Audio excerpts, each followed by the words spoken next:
Let us prepare our hearts and minds as we listen to God's word. May I call Brother Albert Lumage.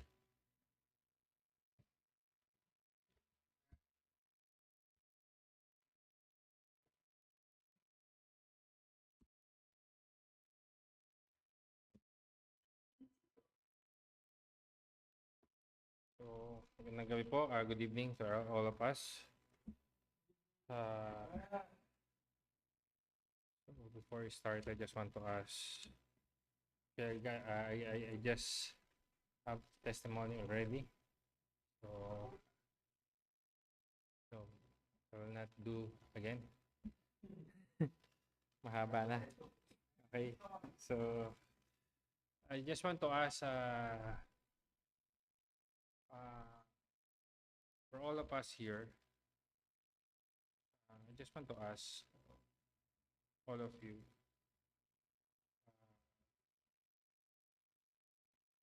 can you raise hand if you are telling to yourself that I'm a follower of Christ? Follower of Christ. Yeah, of course, yeah.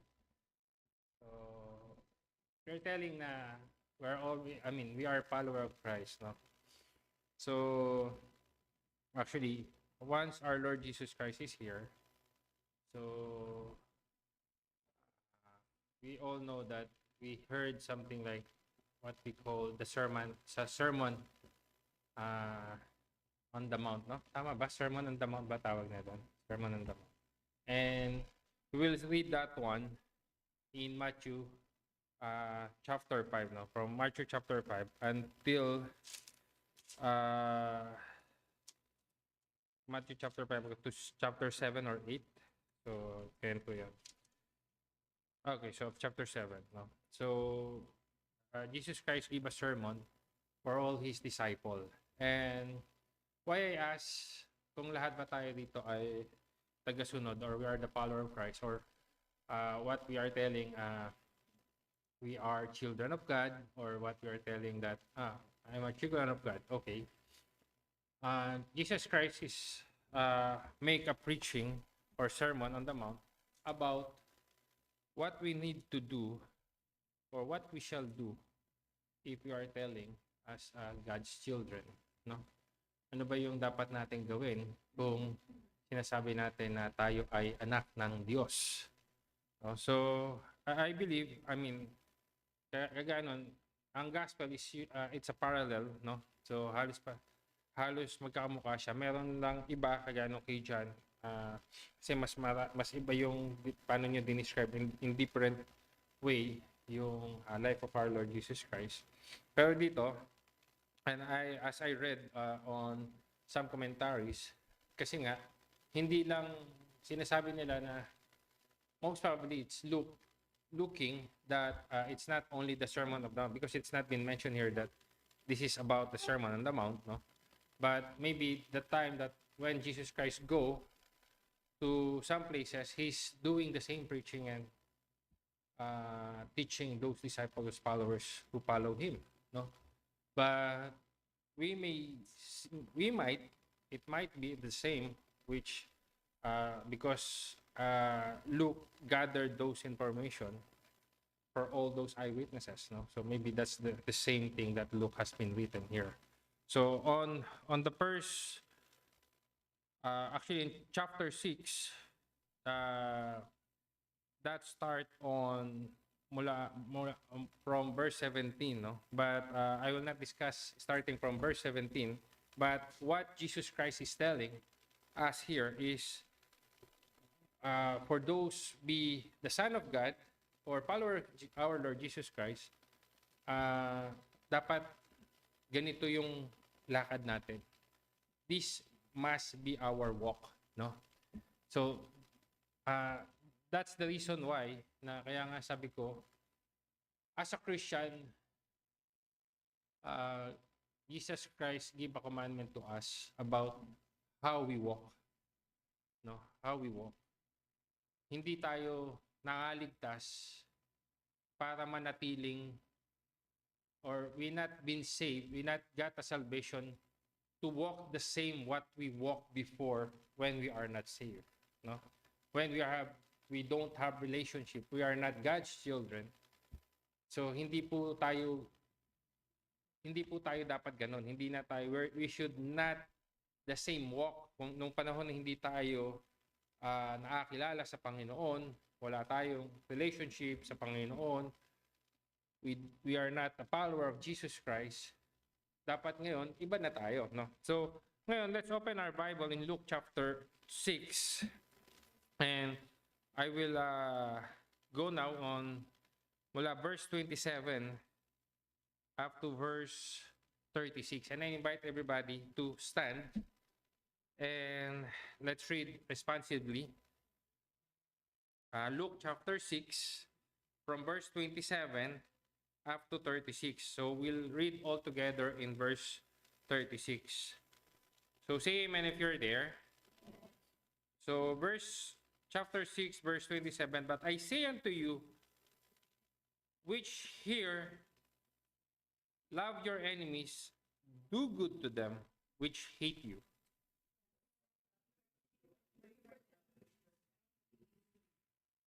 And unto him that smiteth thee on the one cheek, offer also the other.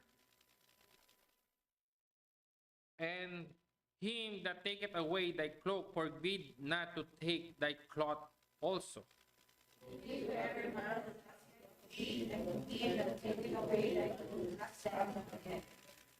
And as ye would that men should do to you, do ye also to them likewise.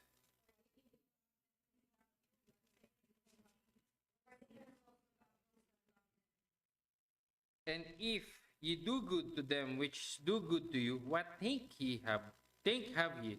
For sinners also do even the same.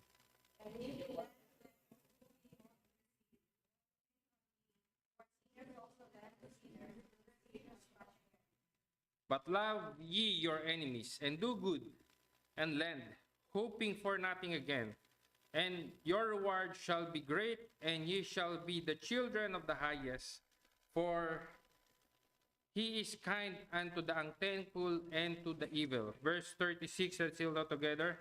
Be ye therefore merciful, as your Father also is merciful. God bless the reading of His Holy Scripture. Tayo po'y manalangin. O dakilang Diyos, manaming mapangyarihan sa lahat, kami nagpupuri at nagpapasalamat.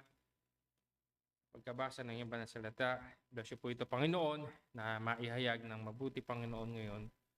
Nawa, Panginoon, tulungan niyo kami, Panginoon, maunawaan ito na kung saan, Panginoon, this is your command to us, your teaching, your sermon for all your disciples, for all your followers, and let your understanding and wisdom be given to us that we be able to follow this, O Lord, that we be able to do it, to walk with it, O Lord.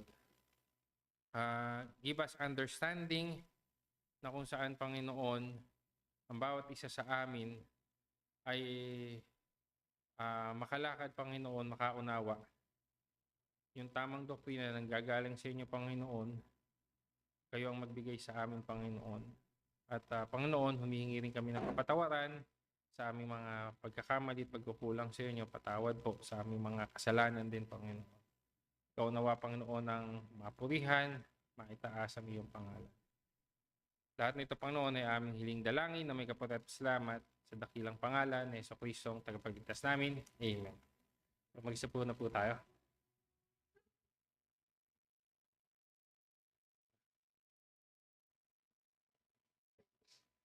Okay. So, bakit ko po sinabi? Why I said a while ago, if you are the followers of God, no, followers of Christ. Because most of us, this is the thing. Most of us, we forget to do things na akala natin, once we get saved, nandun na lang, nagiging parang attendee na lang tayo. Once we get saved, we go to the church. That's the importance of the discipleship as well. This is the importance of attending church. and having fellowship with the brethren. But the problem is some of us, we have a fellowship with the brethren, but the same thing, what we are doing is the same what we are doing before. We are not being changed. No?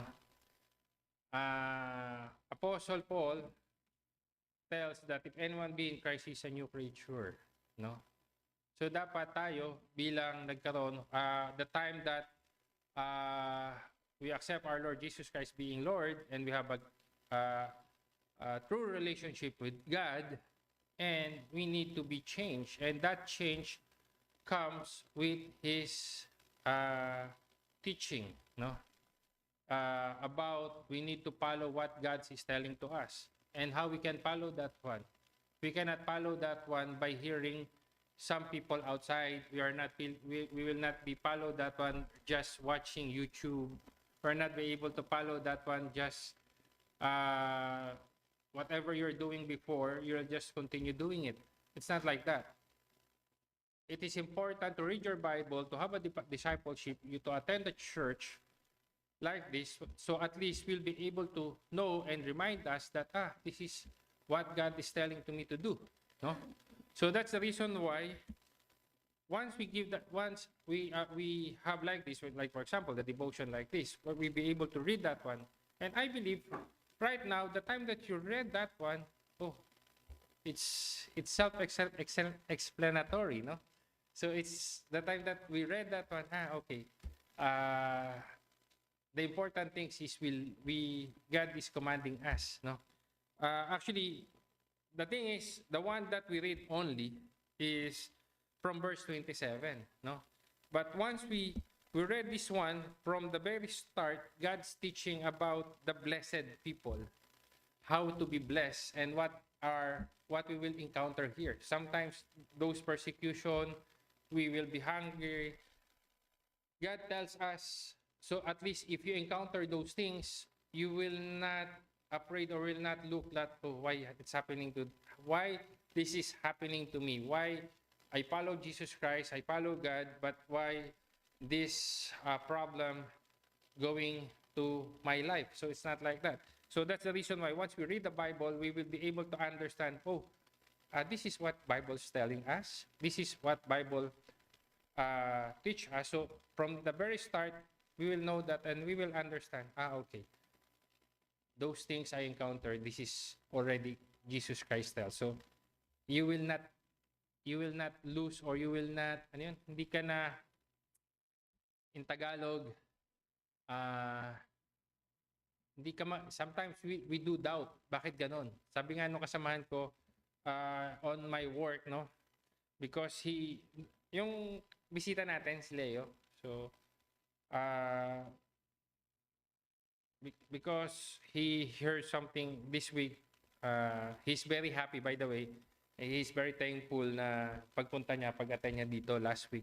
Actually, I invited him again because he want me to see how I deliver preaching, because he thought that my preaching that time is in the afternoon, but it's morning, but he attended the afternoon. But he's very happy, and he just tell to me that the good thing in the preaching here is it's looking deeping, like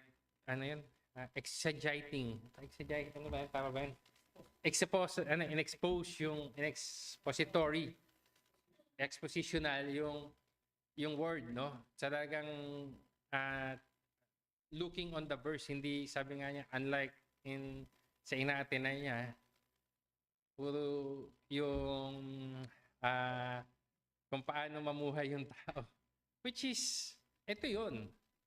But the thing is,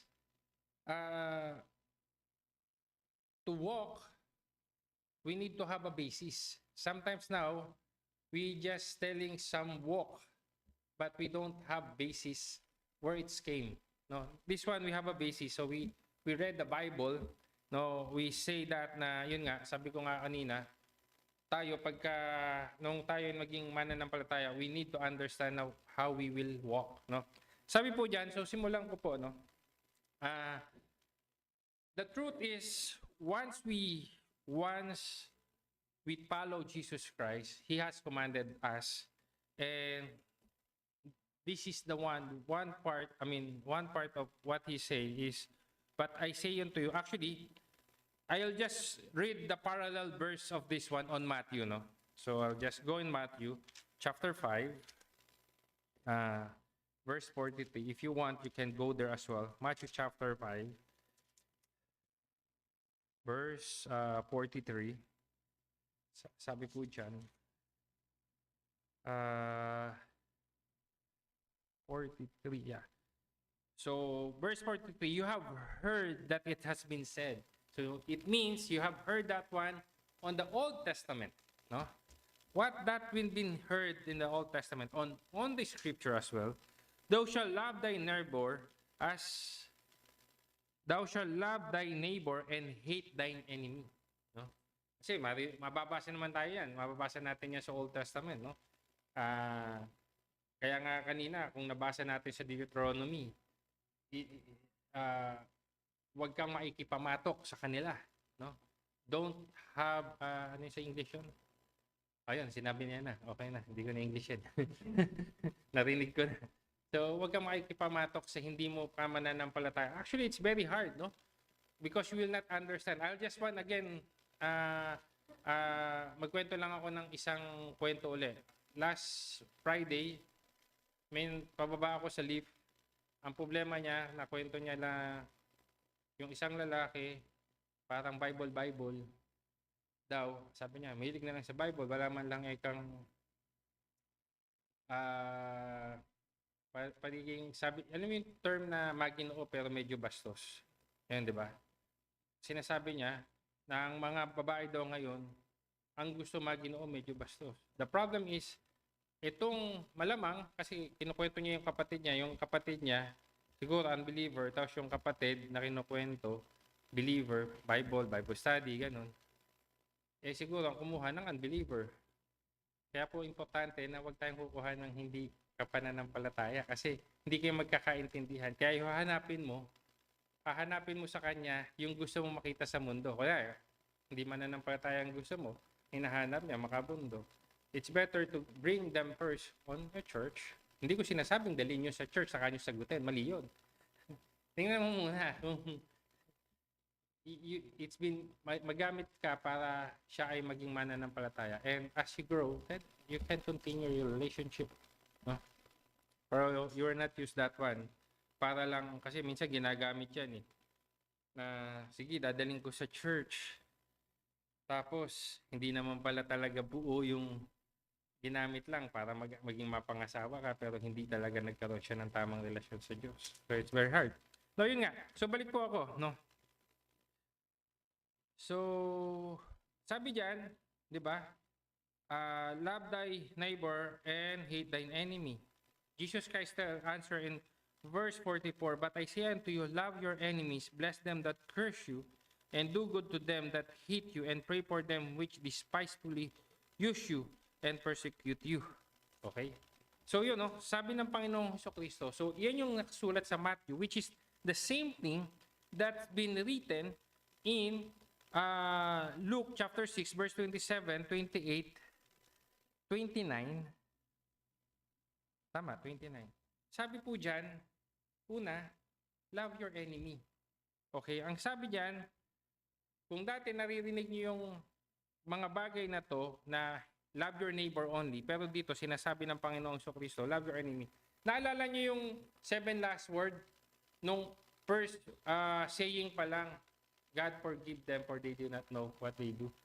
Sabi nga ng ating isang speaker or preacher that time, sabi niya, kaya nyo bang magpatawad? No? Kaya nyo bang magpatawad? Sa atin, tayo, laging ginagawa natin, pag kami nakaaway tayo, iniisip kagad natin, hindi. Nandito sa puso. Sabi ko kay Leo, invite kita ulit. Kasi speaker ako Sunday. Alam mo, ang ituturo ko, ako yung magtuturo ng love your enemy. Sagot niya kagad sa akin, alam mo, yan siguro yung hindi ko kayang gawin. Yan yung hindi ko kayang gawin. Yan ang sabi niya sa akin. Which is, I believe, yes, it's true kung wala ka sa Panginoon. Okay? It will be true because actually, it's like a decade he been hated by his best friend. No? Naging enemy niya yun. But at the end, naging okay naman. Pero yun nga, if you are not with God and you're not heard that this is the teaching of God, you will not do that one. Because, kasi po, kami mismong mag-asawa, nagkaroon kami ng ganyan. Nagalit kami. Eh, nung hindi kami Kristiyano, galit na galit, Tagalogin ko na, wala pa yung, galit na galit talaga kami. Halos kasi, nung nangyari po sa amin yun, halos mamatay si Sister Lisa, way back 2014, 13. Kasi kaya pinauwi ko yung tao na yon kasi si Sister Lisa, ano nangyari sa'yo nun? Nag-collapse ka, nagdilim na lahat, panungin mo nun, no? Tapos si Kambal nun, umiiyak. Akala niya mamamatay na, nagpatawag kami ng ambulansya nun, no? May tumulong na kapitbahay namin. Yung galit na yon sa puso namin, kasi, syempre, sino bang hindi magagalit? Halos mamatay ang asawa ko. Tapos, pagdating sa Pilipinas, puro paninira pa yung ginawa din sa amin. So, halos lahat ng kamag-anak namin din sa Pilipinas, galit din dito sa tao na yun. Pero you know, the time that I've been saved, I heard about God's teaching. No? Kasi sabi ng Panginoon, love your enemy. Tama? Diba? Sabi diyan, but I say unto you which hear. At sinasabi ko sa inyo, mga nakakakinig dito, love your enemy. Do good to them which hate you. No? Biruin mo, nasa Pilipinas na siya, nandito na kami, puro paninira pa rin ang ginagawa sa amin. Sinong hindi magagalit? Kaya sabi nung ni Kaboy, nakilala nila pastor yun, si Kaboy, no? Napuntahan nyo yung si Kaboy sa bahay. Nakita si Kaboy. Si Kaboy. Sabi niya, huwag siya papakita sa akin, susungal-ngaling ko yung mukha niya. Ganun yung talagang galit niya. No? Sabi ko nga, nung umuwi, Kaboy, wala na yun, tapos na yun. No? Kalimutan na natin yan. Sabi ko nga, pag nakita nyo, actually, nawala yung galit sa aming mag-asawa, tama? No, mami? O, galit pa rin sa'yo. So, nawala yung galit, no? Kasi, that's when God teaches you to be changed, no? So, that hatred will change to love when you know that God's teaching you to love your enemy, no? So, this is the thing. So, see, what God said, bless them that curse you and pray for them that despitefully use you. I remember how many times Pastor Jake, I'll just example Pastor Jake, he encountered so many problems in his previous work that he's been used, abused, and many things. And what he's telling, he keep praying for them to bless them. Why? Because God's commanded us to do that, to do the same. No? So if sa atin, no, mga kapatid, I know some of you still, pag nagalit, especially si Minmin, no?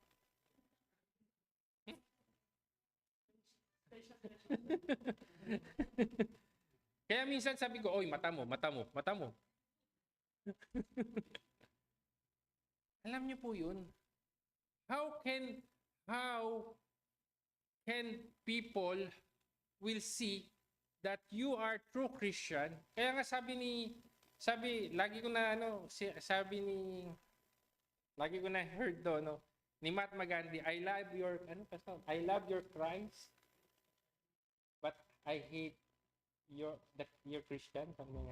Kumbaga, mahal niya, gusto niya yung Kristo, gusto niya si Jesus Christ. But the thing is, the testimony of those Christian, he knows, hindi ka aya-aya. So, mga kapatid, brethren, we need to walk as what God tells us to walk. We hear the Bible, we listen to the Bible, we read it, but the thing is, why we're not following it? We're telling that we are follower of Christ, right? But why we're not following it? No? So if we are followers of Christ, we follow His teaching. We cannot say that, for example, parang ganito yan. Ito yung ginagawa. Kaya nga po, sa church, meron tayong mga patakaran. Kung hindi ka, sabi nga, kung hindi mo kayang sumunod, kahit hindi lang sa church, sa school, kahit sa opisina. Diyan ka ba nagtatrabaho? Di ba? Are you working there? Di ba, pag nag-work dyan, dapat ganito, ganyan, ganito?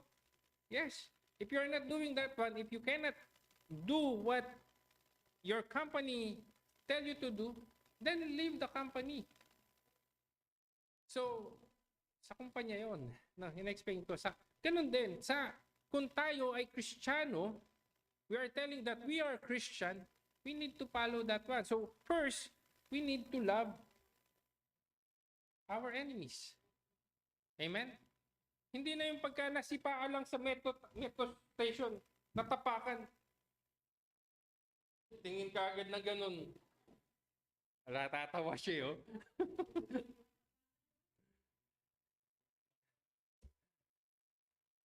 Alam nyo, kapatid, especially sa metro, napakahirap po, no? Most of you, especially nung pandemic, because some of you didn't encounter those problem in the metro. Yung itutulak ka. Alam nyo, kagaya ni Raymart. Si Raymart, I'll give you an example of Raymart. Siningitan si Raymart, so biglang hindi siya nakapasok.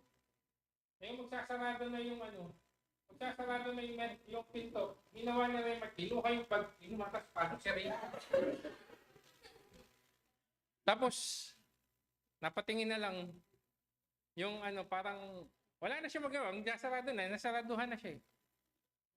Mali yun. Hindi ko sinasabing gawin niyo yun.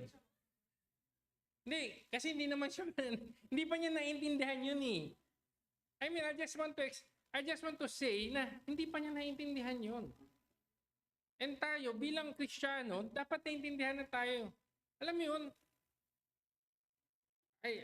Alam niyo po yun, madalas nung na-encounter yan, nasa metro ko, minsan si kabayan, nadidikitan lang ng babae kasi. Naiintindihan ko rin naman. Pero parang kabayan, baka hindi naman, baka feeling mo lang, nahaharas ka. Nagalit na ng gusto doon sa kalikod.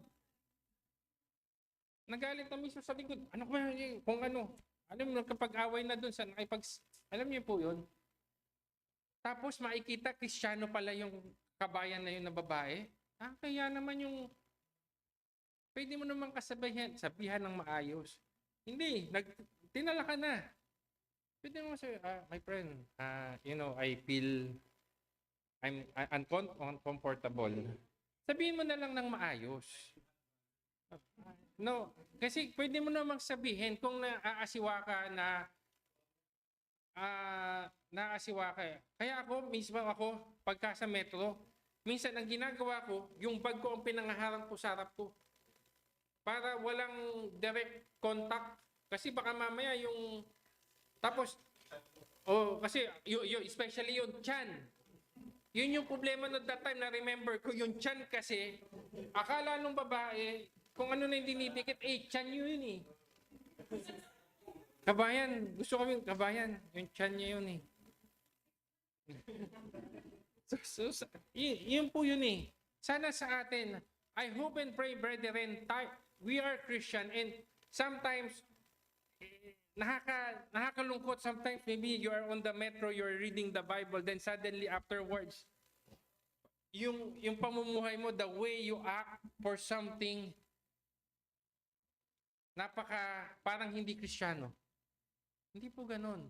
Kasi, hindi nag-glorify ang Diyos Ama. No? Paano kang sasabihin na ikaw isang anak ng Diyos kung hindi ka sumusunod? No? So,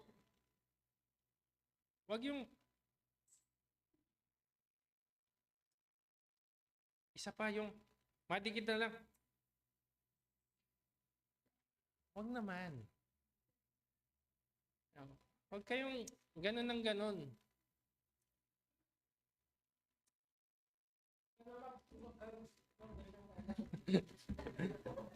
Wait, wait. Wait, my friend, wait. Right, brother? Wait, my friend. Brother Kabil, right? If something, wait.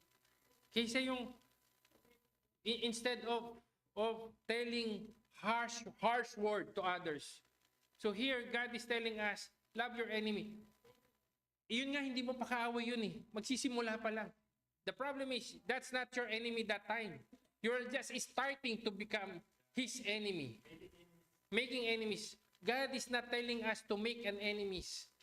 God tells us to love others. No? If we are Christian, if we are followers of Christ, we need to love our enemies, animal masasabi ko. Love your enemies and your neighbor.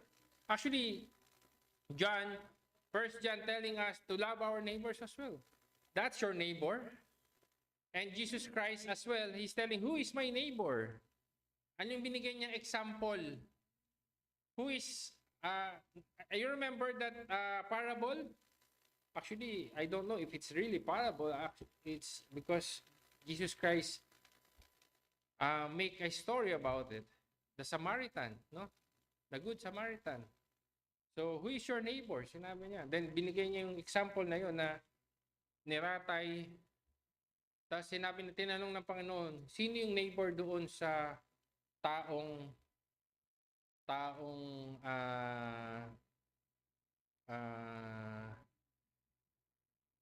yung taong sinaksak at nirab? Sabi niya, yung Samaritan. Yung Samaritan, kaaway nga nila yun eh. That Samaritan is their enemy, but Samaritan is the one who helped them. No, that's the reason why there's a story about the Good Samaritan. No, so that's what our Lord Jesus Christ is. That Samaritan is their neighbor, and that's the reason why Jesus Christ is telling, love your enemy. Because why? There will be change. It will happen to those people that you love, or for those enemy that you love. Because at the end of the day, once you bless them, those cursed you, pray for them that use you, at the end of the day, they will see. Like for example, what I'm doing. Before, si Leo, madalas kami nagbabangayan yan. We always debating on something. But nowadays, I always, the time that, for example, because in the office, it will happen like this. Most of the time, they will try to curse you or what you believe in, you're believing. They will try to tell against you on all of those. Then, before I keep explaining, and suddenly I will higher my tone, and that will be a problem. And what will happen is,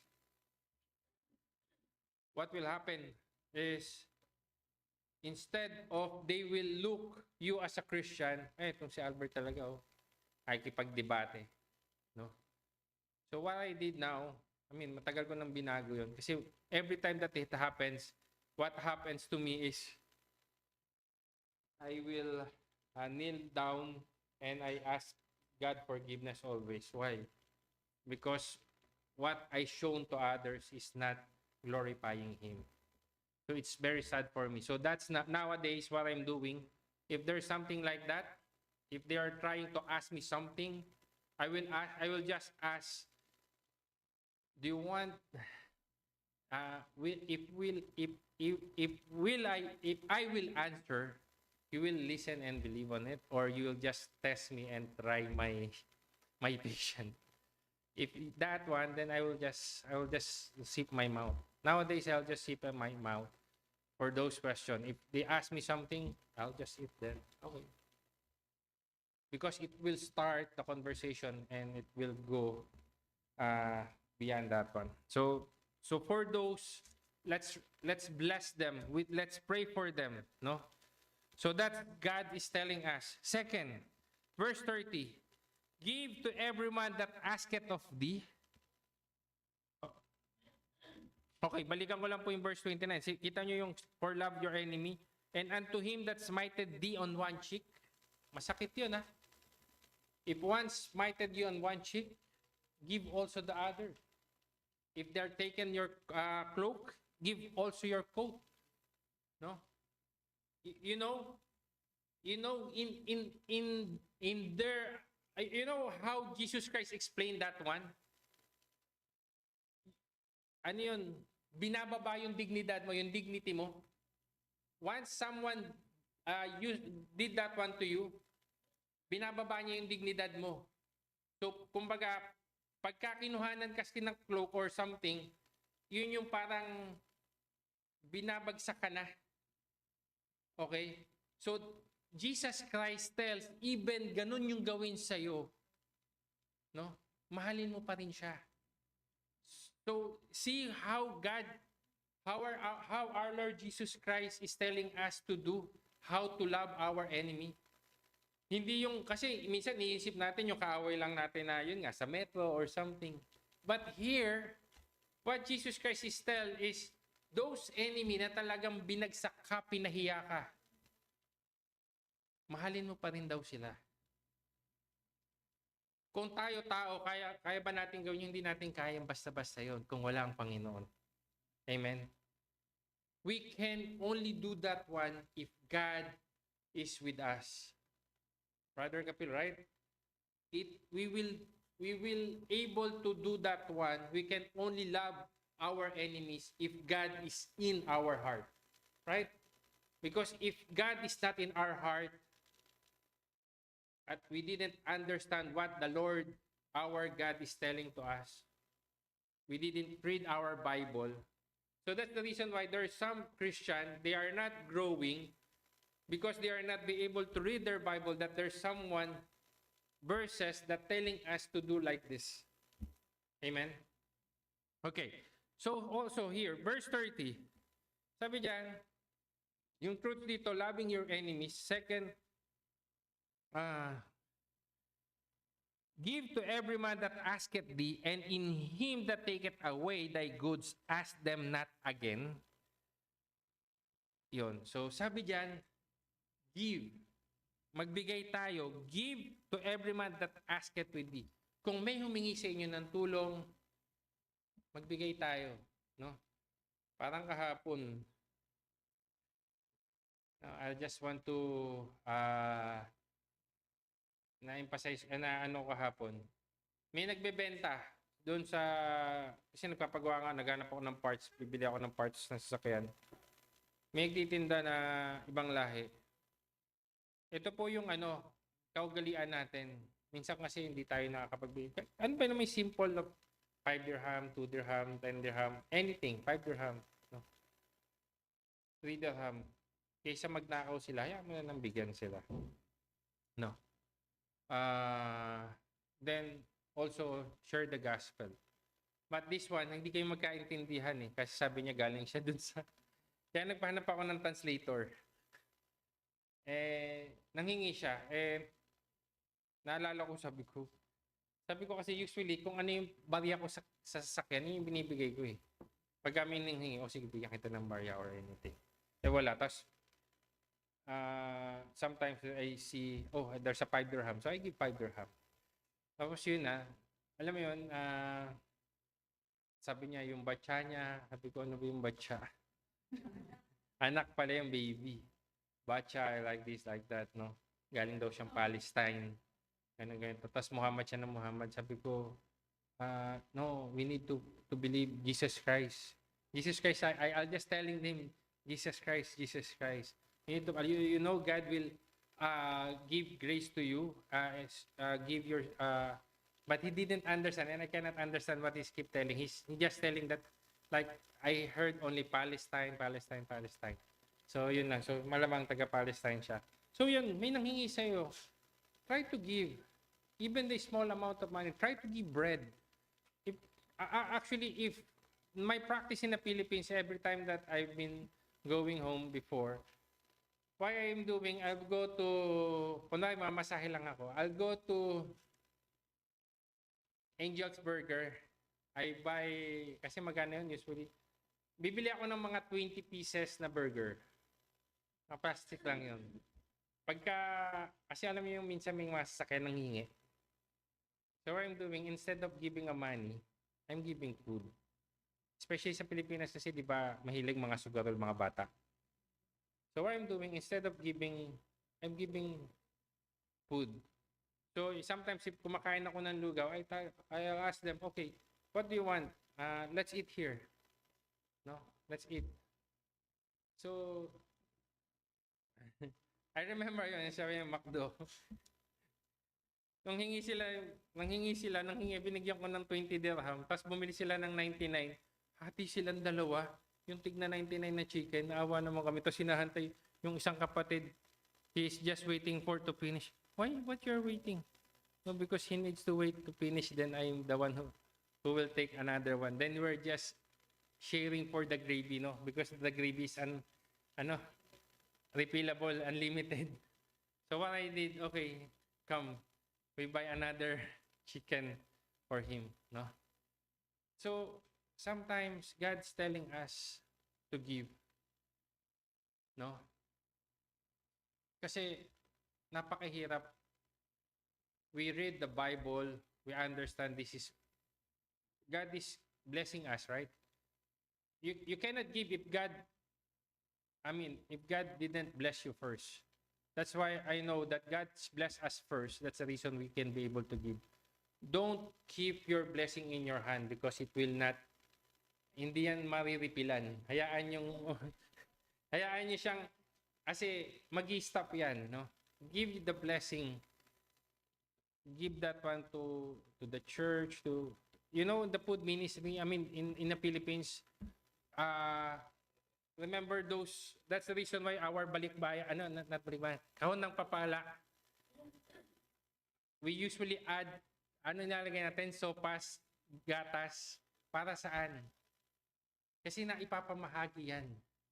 And if we give that one to others, like for example, especially, I believe in Angat, in San Nicolas, the same thing what we did on our anniversary. What they are doing, if there is some events, for those people who went, especially for the elders, we are offering something as a appreciation for them. No? So we need to give to others.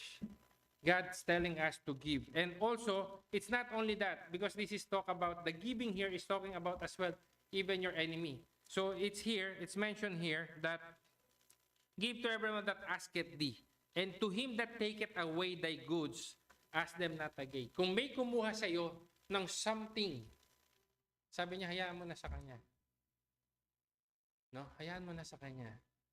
Huwag ka nang makipag-away. Minsan kasi ginagawa natin, nagpag-away pa tayo, di ba? Akin yan eh. Di ba, Andrew? That's mine. No, that's mine. No? So, we need to give for those who are in needs, and we need to give for those also, for those who take away something from you, no? Don't expect for something. Especially, sometimes ganito po, no? Kasi sa Matthew, nakasulat yan, huwag kang magbigay, no? Kumbaga, magbigay ka na hindi ka nag-expect ng kapalit, no? So, give, by giving, no? So, we need to give for those who are needed, not expecting them to return it, no? Huwag nating hintayin na, minsan ginagawa natin, di ba nakasulat dito sa binasa natin, na, sabi dito, sa verse 32, for if you love them which love you, what think have ye? For sinners also love those that love them. Anong pagkakaiba daw natin sa kanila? Tama? So that's the reason why we need to do something and to emphasize na iba tayo bilang anak ng Diyos. Then sabi diyan sa verse 33, and if you do good to them which do good to you, what think have ye? For sinners do also even the same. So yung mga makasalanan daw, ganun din. Di ba? Usually, minsan ginagawa natin, nagbibigay tayo or gumagawa tayo ng mabuti kasi gusto natin suklian tayo ng kabutihan. Tama? We don't need to do that one.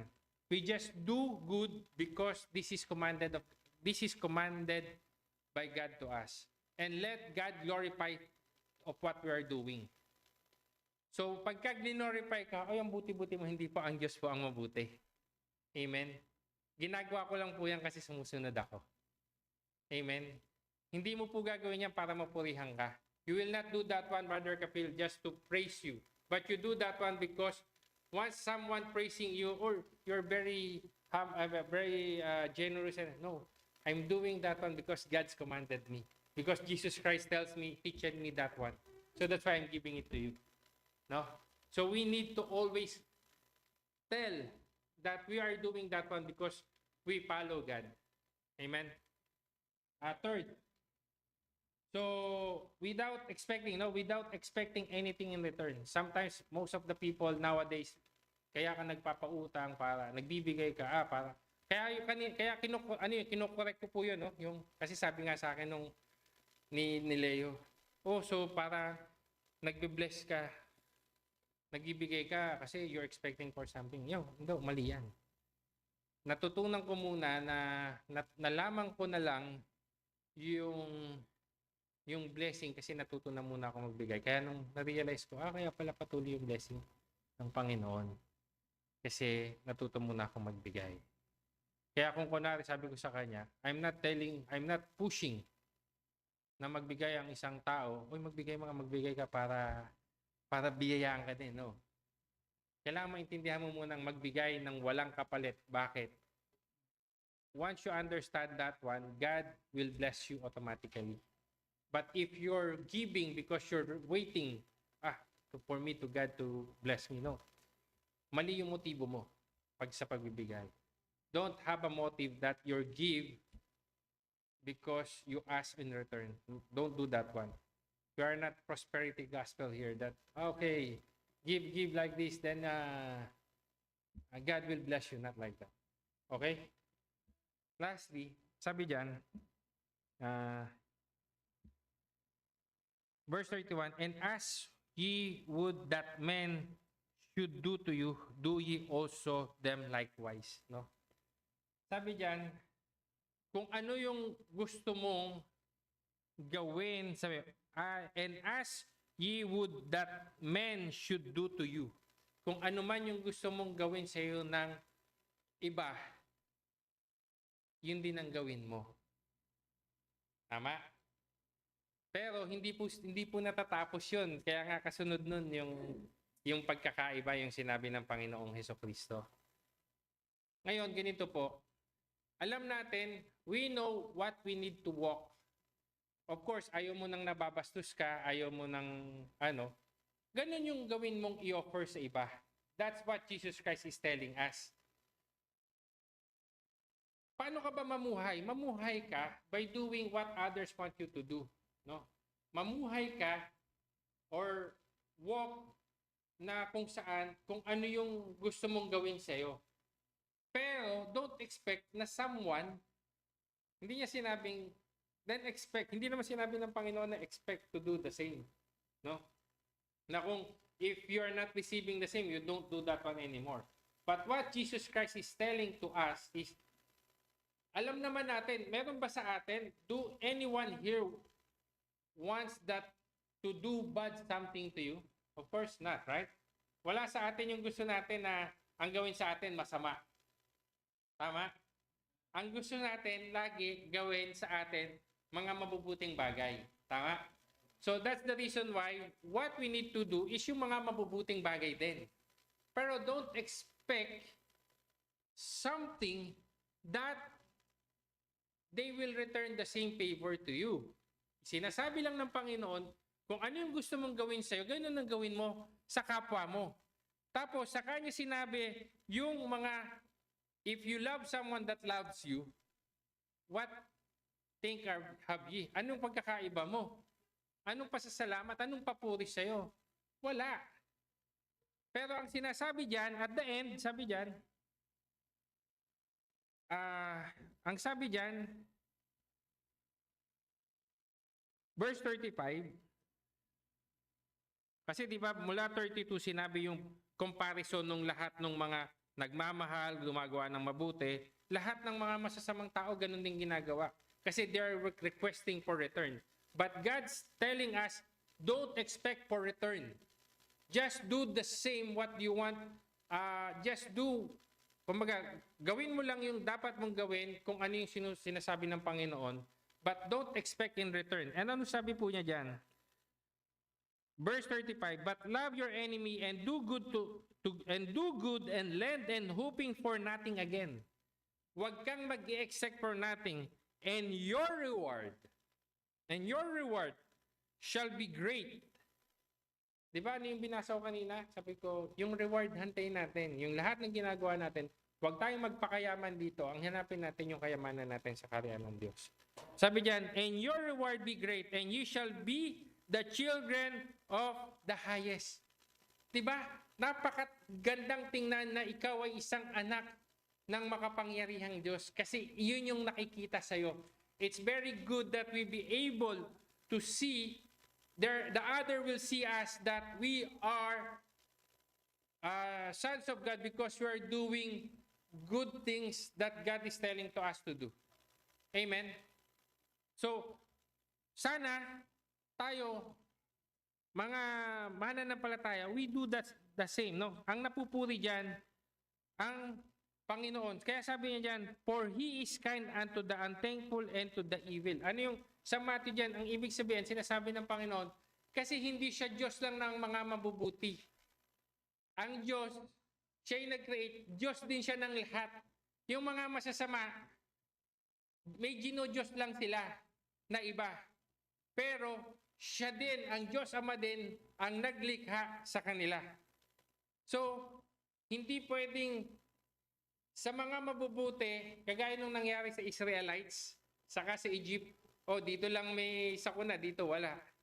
Pagpapakita lang yun ng plagues. Pero, ang Diyos ay nagbibigay ng araw sa mga mabubuti at masama, ganun din, nagbibigay din siya ng rain sa mga mabubuti at masasama, no? Kaya sa atin, ang sinasabi sa atin ng Panginoon, dapat makita yung pagkakaiba sa atin, no? Ng pagkakaiba natin sa ibang mga hindi mananampalataya, no? So the conclusion for this, no? Actually may isang pang verse pala rito. Verse 36, be therefore merciful as your Father also is merciful. Tayo ay matutong magpatawad, no? Kasi ang Panginoon, sino unang nagpatawad sa atin? Ang Diyos. Siya ay pinatawad tayo sa lahat ng ating makasalanan. We are being forgiven. God gives us a mercy. Then what we will do? We will not share that mercy to others. If we will share that mercy to others, they will see that you are different from them. And that can, because of that testimony, it can be used for them to be saved as well. For them to believe of what you're believing as well. Amen? So, kaya po, ang purpose po, or conclusion nito, is we need to show how Christian attitude, how the Christian, overall truth, we must live differently as a children of God, no? So, kailangan makita yung sa atin, makita sa atin yung pagiging Kristiyano. At first, no, by the way, hindi lang din po sa Kristiyano kasi marami, they are so-called Christian. They're not doing this. No? So, first, we need to do this to live differently as God's children, as a God-true children. Tama ba? God-true children. Dapat makita sa atin yan. Huwag tayong mamuhay na parang kagaya sa labas. Kaya nga tayo, I remember that's the reason Baptist ang tinawag, separatist pastor. Yeah. Why Baptist is called separatist? Because they are separated from the world, no? We are not, and it's not only in the world, because they are also separated from some other denomination because the way they walk. Pero sometimes nowadays, some of the Baptists, they are not separatists anymore. Tama ba? So, sometimes nowadays. But before, the Baptists, they see that one as separatists because they walk differently. And I hope and pray, don't lose those things. We need to be as well, kumbaga, gawin pa rin natin kung ano yung nakasulat sa Bible. Hindi tayo naging Kristiyano, hindi tayo naging Baptist na. Kaya marami ngayon, hindi na ginagamit yung pangalang Baptist. May mga churches ngayon na Baptist doctrine, but not Baptist anymore on their name. Because some of the Baptists is not doing the same. They're not doing what the Bible is telling us to do. No? I hope and pray we see the difference of Christian to non-Christian. We walk as a Christian way, what the follower of our Lord Jesus Christ telling us to do. Amen. And also to show to other Christian that they are not to follow, we need to look differently as well. Because some of the Christian, they are telling pare-parehas naman lang tayo. Yes, pare-parehas tayo. But we are not doing anymore those what they are doing. Kasi marami pong Christian out there, which is I heard on some people na na-invite natin. Ang pagkakaiba sa inyo, ganito, no? So, nakikita nila yung different. No, sana, minsan kasi nakakalungkot, especially me, I believe pastor also, some of our brethren, if we are seeing our brethren not walking as Christian walk, no, we need to walk as a Christian walk. And to do that one, you need to read the Bible, you need to understand what the Bible is telling to us, and do what the Bible is telling us to do. Amen. So thank you very much for Pastor Jim.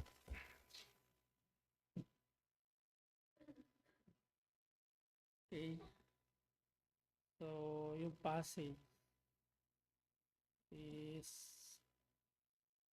teaching, Jesus Christ is teaching us to demonstrate love. So, magagawa nating ipakita yung pag-ibig kung marunong tayong i-consider yung iba. Alam niyo yan. Kasi kung babasahin mo yung passage, mahirap kasing gawin i-exposition yung narrative. Pero kung titignan mo yung passage, ang tinuturo ng Panginoon diyan ay magpatawad. Pagpatawad, ibig sabihin, pag nagpapatawad ka, dinedemonstrate mo yung love na sinasabi. Because the source of love is no other than the Lord, or the Lord Jesus Christ. Siya yung source ng pag-ibig. Kaya siya nagtuturo kung paano magpatawad, kung paano magmahal, kung paano i-consider yung ibang tao sa yung paligid natin. Even I do believe your own family, you should to consider them. I'm not saying that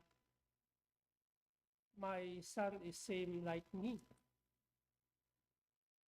We don't believe on that. We copy me. There would be a difference between you and your son. Amen? But you should consider them. There would be a difference between you and your wife.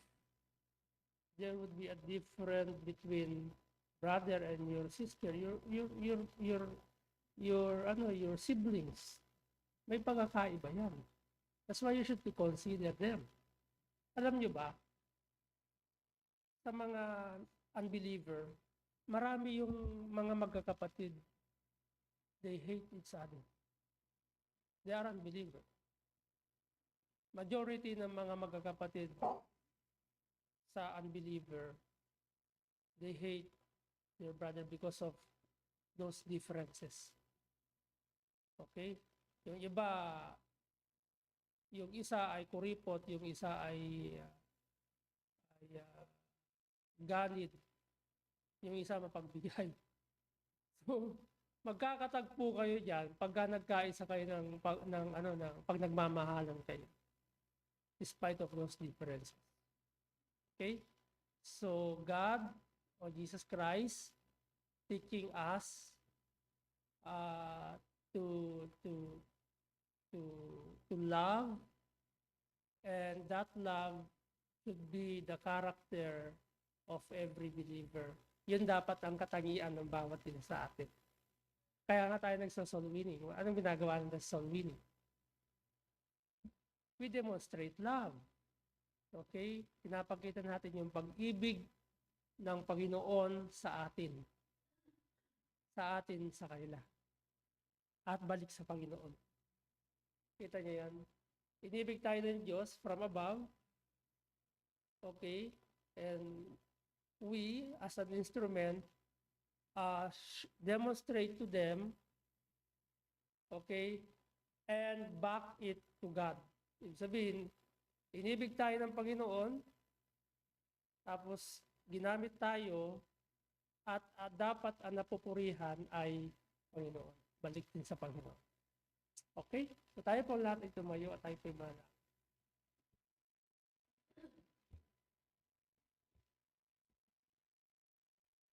We thank you, Lord, for this moment you sustain us by your grace.